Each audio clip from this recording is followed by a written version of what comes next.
आज संगीताला जाऊन 15 दिवस झाले होते. पाहुणेसुद्धा आपापल्या घरी गेले होते. मोठा मुलगा अमेरिकेत नोकरी करत होता, तर मुलगी शिक्षणासाठी पुण्यात राहत होती. मुलांचे लग्न झाले होते. मुलांना घडवण्यात संगीताचा खूप मोठा वाटा होता.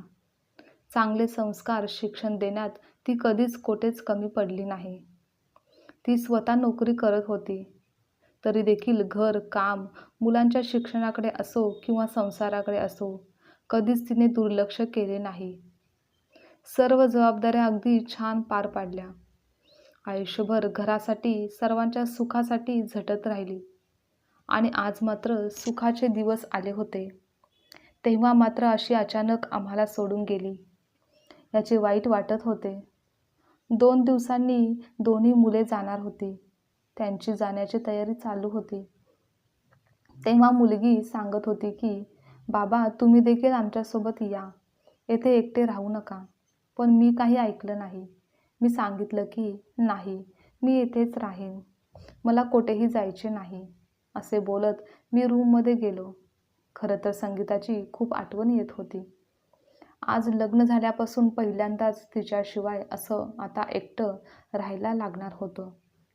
असं काही कधी होईल याची कल्पनाच कधी केली नव्हती.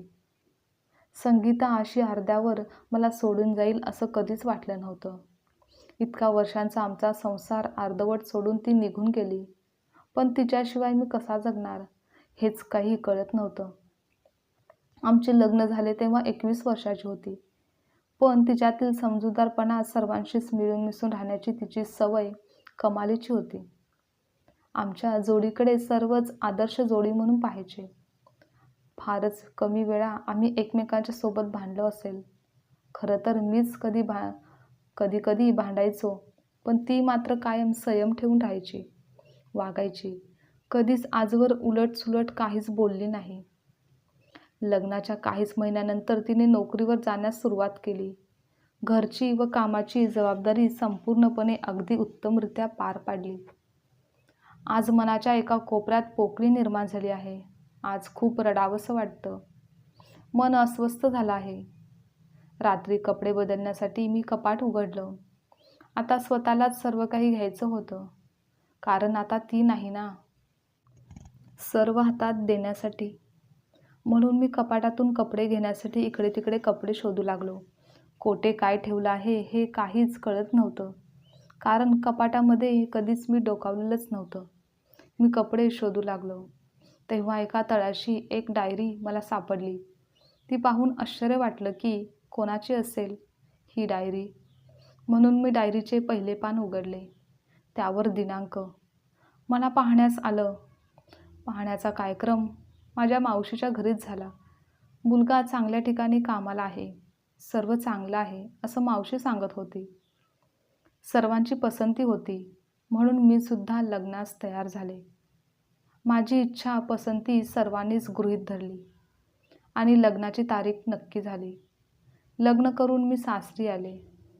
डायरीचे पुढचे पान उलटले. दिनांक. आज सासरच्या घरातील पहिला दिवस. सासू तशी चांगली वागायची, पण हळूहळू वागणे बदलत गेले.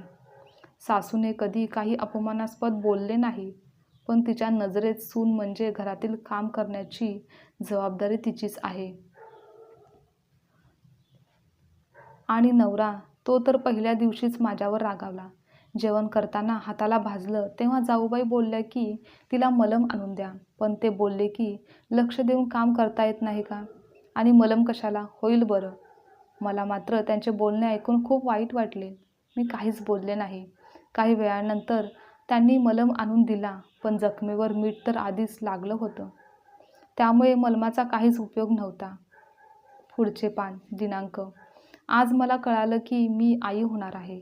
त्यानंतर उलट्यांचा त्रास होत होता, पण तेव्हा त्यांची चिडचिड व्हायची. वेळेत काम होत नाही म्हणून बडबड करायचे. एक दिवस सांगितलं भाजीला फोडणी घाला, पण तेव्हाही चिडचिड करतच भाजी फोडणी घातली. भाजी जळाली होती हे जेवताना मी पाहिलं.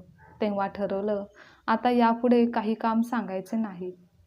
सुबोधने डायरीचे पुढचे पान उलटले. दिनांक. नवरा. तसा चांगला होता, पण बोलताना कशाचेही भान राहायचे नाही. आपण काय बोलतो त्याचा समोरच्या व्यक्तीला काय वाटेल याचा कधीच विचार करायचा नाही. अनेक वेळा सांगून पाहण्याचा, पटवून देण्याचा प्रयत्न केला, पण त्याचा काहीच फायदा झाला नाही. म्हणून आता मी सुद्धा सांगणं सोडलं आहे. कारण सांगून काहीच फायदा नाही, तर बोलण्यात तरी काय अर्थ आहे? म्हणून मी यापुढे गप्पच राहणं पसंत केलं. पुढचे पान. दिनांक. एके दिवशी मुलाच्या वाढदिवसाला तो हट्ट करू लागला की बाहेर जेवायला जाऊ. तेव्हा मीही म्हणाले, हो आपण जाऊ. तेव्हा दचकन माझ्या अंगावर ओरडले व म्हणू लागले की तू पण काय लहान मुलासारखी वागत आहेस? त्याला कळत नाही, तुला तरी कळायला हवं की नाही? आता हे काय बोलणं झालं? माझ्या मैत्रिणीची फॅमिली तर नेहमीच बाहेर फिरायला जायचे, जेवायला जायचे. मला त्यांचा हेवा वाटायचा. पण इथे कोणत्याच गोष्टीची अपेक्षाच करणं चुकीचं होतं. काही सांगायला गेलं तर फक्त चिडचिड आणि वाद. त्यापेक्षा यापुढे कुठे बाहेर जायचंच नाही असं ठरवलं. सुबोध आता डायरीचे पान पलटवत होता. प्रत्येक पानावर फक्त तक्रारीच होत्या. दिनांक. आज घरी आई, भाऊ, मामा आले होते. मुलाची तब्येत काही ठीक नव्हती. दवाखानाही आमच्या घरापासून थोडा लांब होता. म्हणून मी म्हणाले आज कामावर थोडं उशिरा जावा. तिचे दवाखान्यातून कालचे रिपोर्ट घेऊन या. पण आई, मामा समोरच बडबड चालू केली. मला कामावर वेळेतच जावं लागेल. तुला काळजी असेल तर तूच चालत घेऊन जा. म्हणून अंगावर धावले. ते पाहून आई मामाला वाईट वाटलं आणि मला अपमानास्पद वाटलं. तेव्हा मात्र खूप जास्त राग आला. पण जास्त काही बोललं तर वाद वाढणार आणि अजूनच आईला त्रास होणार. म्हणून मी गप्प बसले. सुबोधने पुढचे पान पलटवले. आज पुन्हा मीच चुकीची ठरले. मुलांना चांगले संस्कार व्हावेत यासाठी प्रयत्नशील मी असायचे. पण नवरा नेहमी रागारागातच मुलांसोबत अपशब्द वापरायचा, शिवीगाळ करायचा. तेव्हा तसे करण्यास मी रोखले. म्हटलं तुम्हीच असं बोलाल तर उद्या मुलेही अशीच बोलतील. तर मला बोलायला सुरुवात केली. हां, आता तू शिकवू नकोस कसं वागायचं, कसं बोलायचं. तू तुझे बघ, मला अक्कल शिकवायला जाऊ नकोस. हे ऐकून मी काय बोलणार? हे सर्व असह्य होत होतं. खूप वेळा वाटलं की सोडून द्यावं, वेगळं राहावं. पण मुले आता मोठी झाली होती आणि आपल्या अर्धवट संसाराचा सर्वात जास्त त्रास आईलाच झाला असता आणि हे दुःख मला तिला द्यायचे नव्हते. म्हणून सर्व काही सहन करत आले. पण कधी एकटं बसलं आणि विचार केला तर खूप त्रास होतो, हतबल वाटतं.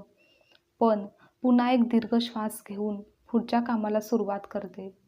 श्वास चालू आहे म्हणून जगत आहे, असंच कधी कधी वाटतं. पुढचे पान. दिनांक. आज मी पहिल्यांदा काहीतरी व्यवहार केला होता. हौसेने नवऱ्याला सांगितलं, पण तेही त्यांना काही पटलं नाही. म्हणाले काही कळत नाही, व्यवहार ज्ञान नाही तर नसते उद्योग कशाला करायचे? ही वस्तू घेताना फसवलं आहे तुला त्यांनी. खरं तर मी काही फसले नव्हते आणि नोकरी करते तर मलाही असेलच ना थोडंफार व्यवहार ज्ञान. पण नवऱ्याने समजून कधी घेतलंच नाही. सुबोध बायकोची डायरी वाचून सुन्न झाला. हे सर्व आजपर्यंत त्याच्या लक्षातच कधी आलं नाही. डायरीच्या प्रत्येक पानावर फक्त तक्रारीच होत्या. सुबोध विचार करू लागला. संगीता आपल्यामुळे इतकी दुःखी होती, नाराज होती.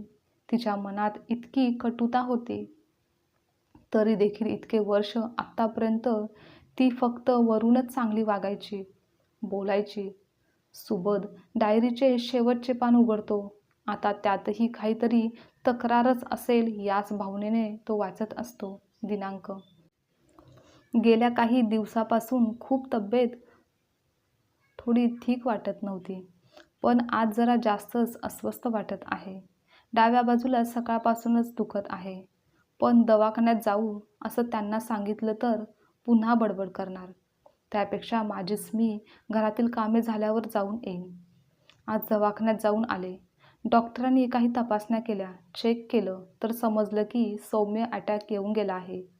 त्यानंतर रिपोर्टनुसार ओपन हार्ट सर्जरी करण्याचा सल्ला डॉक्टरांनी दिला. मला खूपच भीती वाटली. काय होईल काय नाही या विचाराने गोंधळून गेले. म्हटलं घरी येऊन त्यांच्याशी बोलावं. अस्वस्थ मनाने घरी आले, पण दवाखान्यातच रिपोर्ट व औषधाची फाईल विसरले.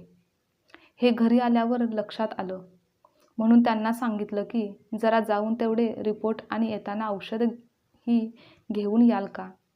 तर अशी कशी ग तू वेंदडी, आत्ताच तर जाऊन आलीस ना दवाखान्यातून, मग तेव्हाच तुला कळलं नाही का? मी पण आत्ताच बाहेरून आलोय ना कामावरून, आता पुन्हा बाहेर जाऊ का? खूप चिडचिड केली. माझी आजीची तब्येत पाहूनही त्यांना काहीच माझ्याविषयी वाटलं नाही. मी म्हणाले असू द्या, मी फोन करून सांगते तेथे साईडला ठेवण्यासाठी आणि मी जाऊन घेऊन येईन उद्या. अगं पण काय सांगितलं डॉक्टरांनी, रिपोर्ट काय आलेत हे त्यांनी काळजीने विचारलं. पण मीच म्हणाले काही नाही, सर्व काही ठीक आहे, थोडी तब्येत बरी वाटत नाही. मी त्यांना काहीही सांगितलं नाही, कारण विचार केला की साधा रिपोर्ट व औषध आणायला सांगितलं तर एवढा त्रास झाला, इतकं बोलून दाखवलं, आणि जेव्हा माझ्या आजारपणाचे सर्जरीचे कळाले तर ते काय करतील माहिती नाही. त्यापेक्षा राहूच दे. आणि तसंही संसाराच्या जबाबदाऱ्या पार पडलेत, मुले मोठी झाली आहेत आणि आता शरीर व मनही आता साथ देत नाही. अजून काही सहन करण्याची ताकद आता राहिली नाही. जगून तरी काय करायचं आहे? उद्या दवाखान्यातही जात नाही आणि आता औषधही घेत नाही, म्हणजे मग मरणं सोपं होईल. सुबोधने जड अंतकरणाने डायरी बंद केली. डोळ्यातून अश्रू वाहत होते. तो स्वतःला दोष देऊ लागला. म्हणजे संगीताचे असे अचानक जाणे नसून ती एक आत्महत्या होती. तिने मुद्दामहून औषध घेणं बंद केलं. सर्जरीविषयी काहीच सांगितलं नाही आणि त्या सर्वाला मी कारणीभूत आहे. माझ्याचमुळे हे सर्व घडलं आहे. पण का संगीता, इतकं तुटक का वागलीस माझ्याशी? माझ्या वागण्याचा बोलण्याचा इतका त्रास होत होता. माझे वागणे परत तुला पटत नव्हते, तर एकदा तरी मन मोकळं करून तू माझ्याशी बोलायला हवं होतं. तुझ्या मनात इतका असंतोष, इतकी नाराजी होती, हे मला खरंच कधीच जाणवलं नाही. मला वाटायचं आपण दोघे एकच आहोत, पण नाही. तुझं शरीर फक्त माझ्यासोबत होतं, पण तुझे मन मात्र माझे कधीच झाले नाही. मी तुला कधीच समजू शकलो नाही, पण तू कोणत्या गुन्ह्याची शिक्षा देऊन गेली. मी तुला माझा निर्णय किंवा काही सांगत होतो तर ते मला वाटायचं की ते तुला मान्य असायचं, पण कोणताही निर्णय मी तुझ्यावर लादतोय असं कधीच मला वाटलं नाही. इतकी वर्ष तू तुझ्या मनात सर्व काही साठवून ठेवलं, पण एकदाही तुला मला काही सांगावंसं वाटलं नाही. का अशी वागलीस तू? आता या अपराधीपणाची भावना घेऊन मी कसा जगू? आयुष्यभराचे ओझे तू मला देऊन गेलीस. आता या अपराधपणाच्या ओझ्यातून स्वतःला मी कसं मुक्त करू? आजची कथा तुम्हाला आवडल्यास लाईक, शेअर, कमेंट करा आणि चॅनलवर नवीन असाल तर चॅनलला सबस्क्राईबसुद्धा नक्की करा.